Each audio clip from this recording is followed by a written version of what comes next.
Alright, today we're going to go over a triphasic conditioning method utilizing a 1080 sprint. Here at the bottom, you can see we have the sled and bike conditioning videos linked. In there, Cal goes over how to utilize a sled and or a bike in these methods. Now, why we condition the way we do is because it optimizes performance due to the fact that we're not mixing qualities. You're not pulling your body in one direction with the quality in the weight room and a different one out on the field with your conditioning. So, if you're going to train strength in the weight room, you're going to train strength conditioning out on the field. Same thing applies for power and speed. Now, how you determine whether you're doing strength conditioning, power conditioning, or speed conditioning is based on two factors.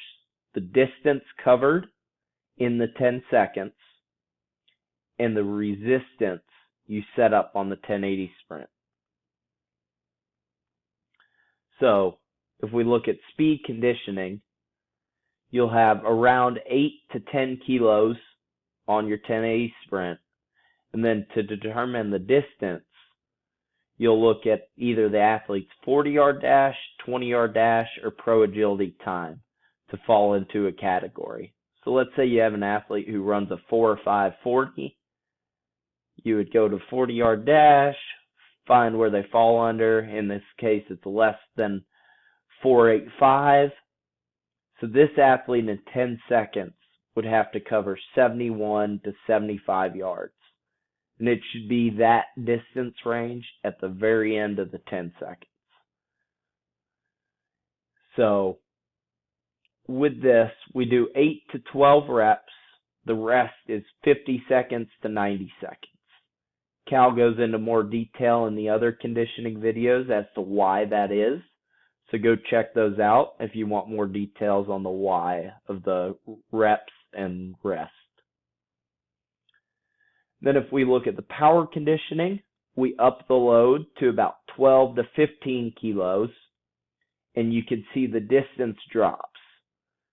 So if you had that 4, 5, 40 athlete, they would be running 50 to 45 yards for their conditioning.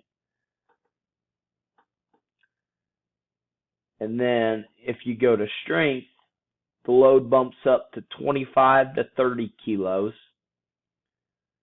And again, that athlete would be running 19 to 21 yards. You can see how your athletes will fall under a certain category, and you can perform the sled conditioning for their needs based on how fast that athlete is. And these conditioning cards will be posted on XL Athlete and linked here on YouTube.